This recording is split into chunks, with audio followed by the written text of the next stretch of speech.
7 ways to manage money better than budgeting.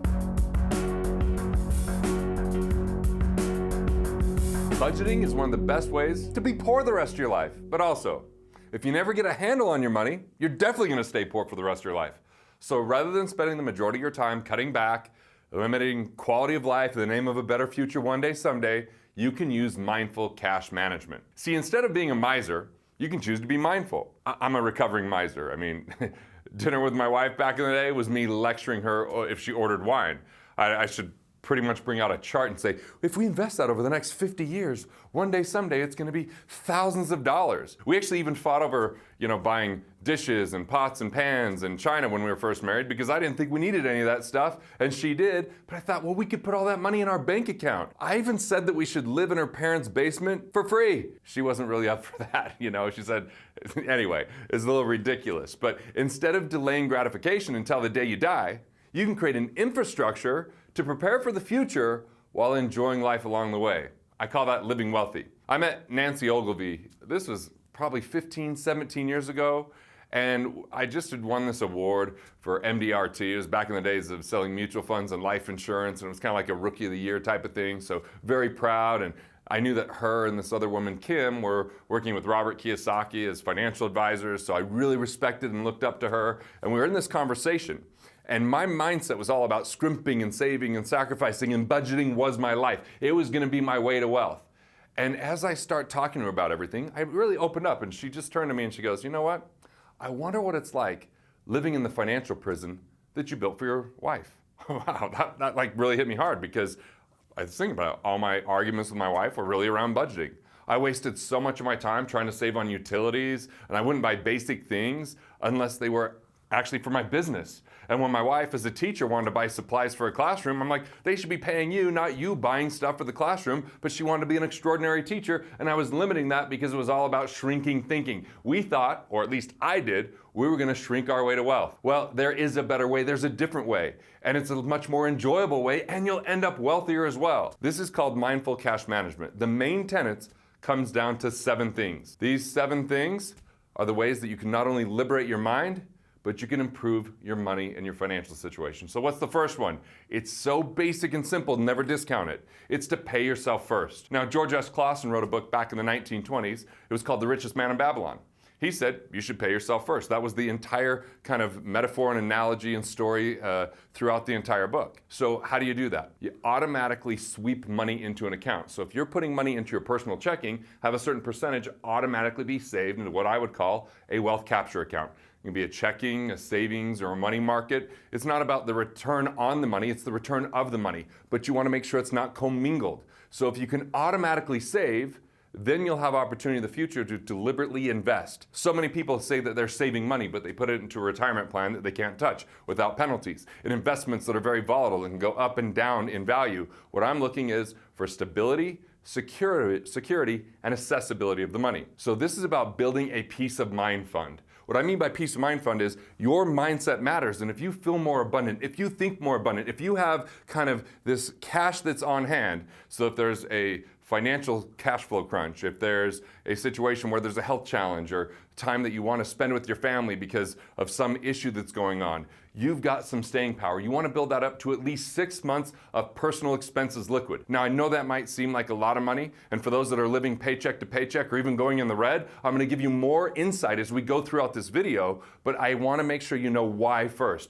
Peace of mind is because you're your greatest asset. And if you've got the basics taken care of, you can become more productive because there's less stress, less scarcity, and like I said, I call it staying power. It just means that you can handle a lot of the curveballs life throws at you, because we're all in store for financial surprises. But by simply having 6 months of your personal expenses set aside, you can handle a lot of those without the turmoil or without being completely derailed. So what's the second thing? This is really about investing in yourself.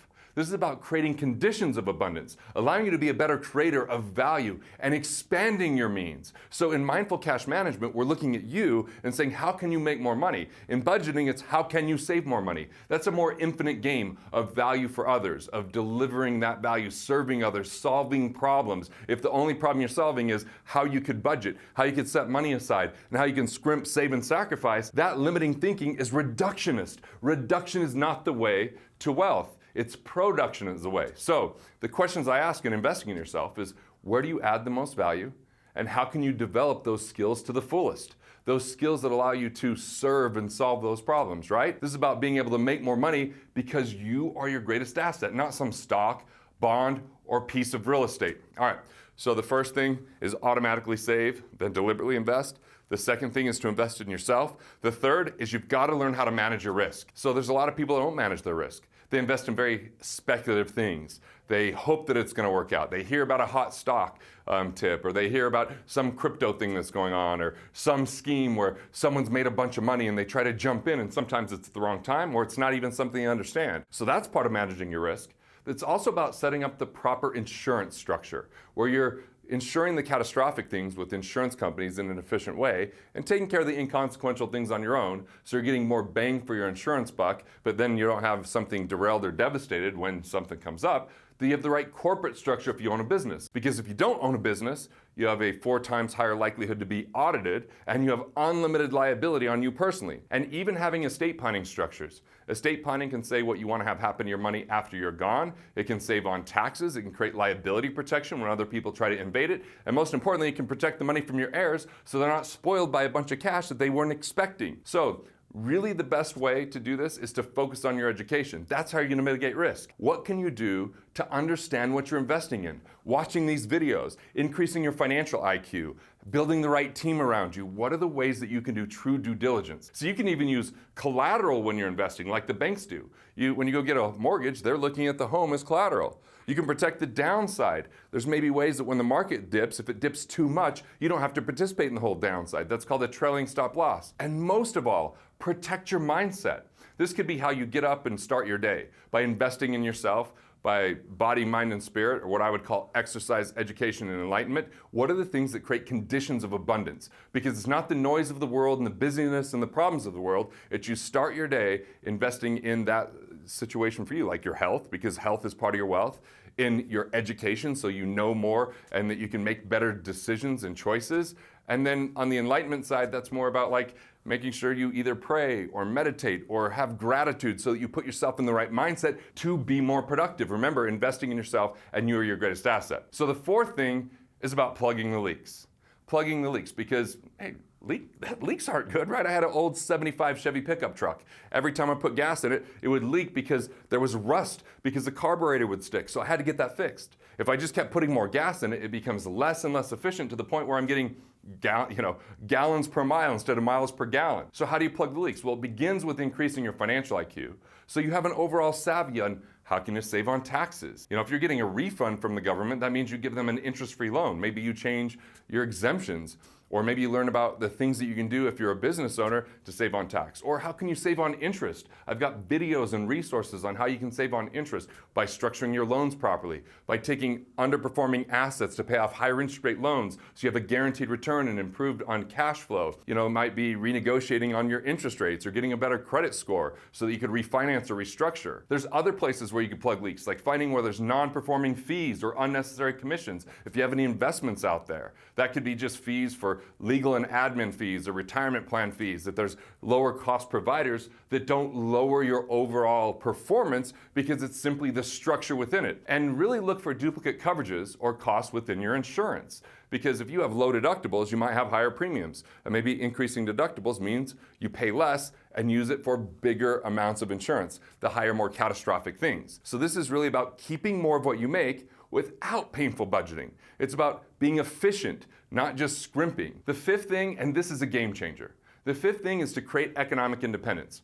Economic independence is a state where you have enough recurring revenue from assets, or even from a business that doesn't require daily involvement, what I would call entrepreneurial income, to cover basic expenses. When your basic expenses in life are kind of taken care of, you get to choose what you work on a daily basis, and you could swing for the fences in your vision, in your life. See, it's critical, because when people don't have economic independence, they get into survival mode. Survival becomes very selfish, and then we get into the restriction of budgeting, because you're just trying to make ends meet, but this is about how to do it most effectively, most efficiently, and in a game-changing way. The stability of economic independence, it reduces stress.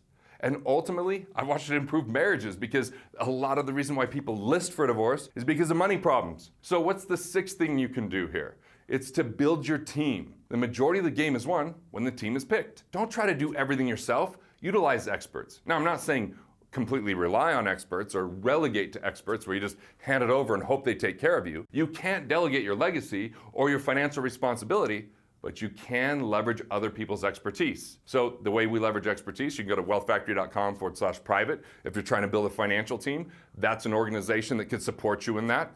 They take the principles that you've seen with the Rockefeller family that built their own financial team just for their family, and we've expanded that so you don't have to be the ultra uber wealthy in order to get good advice or to have a full financial team. It's called a virtual family office. Or you can go check out, I know this is gonna upset a few people, but I'm an author. I write books. For whatever reason, people hate that on YouTube sometimes, but you can pick up my book, Budgeting Sucks. If you want to dive in deeper, if you want to look at how you set this up in more than just a 10 to 15 minute video, you can pick up that book. It's not going to be a big game changer if you buy it in my life, but I think it could be for your life. Okay, the seventh thing is to become a better investor. So you have an investor DNA.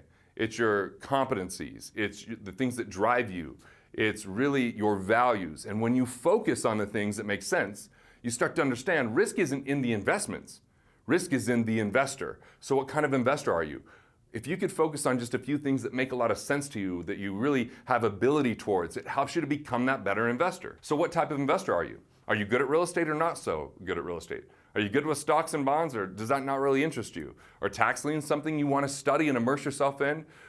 Is buying a business something that makes sense for you? If you think that there's some magic product out there, unfortunately there isn't. If there were a magic product, we'd just own it, right? Or we'd call an 800 number, it would always be busy. We'd go to the institution that offered it, and there'd be this massive line that you'd never get to the front of, because there is no magic product. It's about you being a better investor. I'm passionate about it, yelling about it, sure. Because if I can help you to understand that the game of money and finance isn't about just cutting back and eliminating, and it's also not just about throwing your money away for 30 years hoping that compound interest or some investment advisor that's so brilliant is going to save you, you don't really know what's going on in that. So if you want to reduce your risk, if you want to improve your return, it's really about how you invest, and start to invest in the things that you know and understand and ignore the rest. You don't have to know everything there is out there in the financial world. Just figure out a few things and dial it in. Sure, you got to build your foundation. Absolutely, you got to build risk reduction and risk management strategies. And if you're not going to take the time to do that, just pay off your loans. At least you know that's a guaranteed return, and that's going to put you in a better situation. Build up your liquidity, and then look at cashflowbanking.com, because if you're not going to pay enough attention to it, then I really worry about people that invest in the stock market and they think that's going to work out for them in the long haul, because companies go out of business, because there's downturns for extended periods of time. And then unfortunately people's mindset goes down with it, and all of a sudden they become less productive, or they become bitter, or they become frustrated as they come close to retirement and didn't perform how they wanted to. So mindful cash management is the way. We've covered 7 pieces here. See, budgeting is a great way to be poor for the rest of your life. But if you never pay attention to or handle your money, you're definitely going to stay poor for the rest of your life. So what's the deal? You create freedom with mindful cash management. Use these steps to remove the shackles of budgeting, and then instead with your time, you can start thinking about how you can be more productive, how you can create more value. And as you create more value and you eliminate budgeting, as long as you're making more money than you spend, now you don't have to put off a vacation.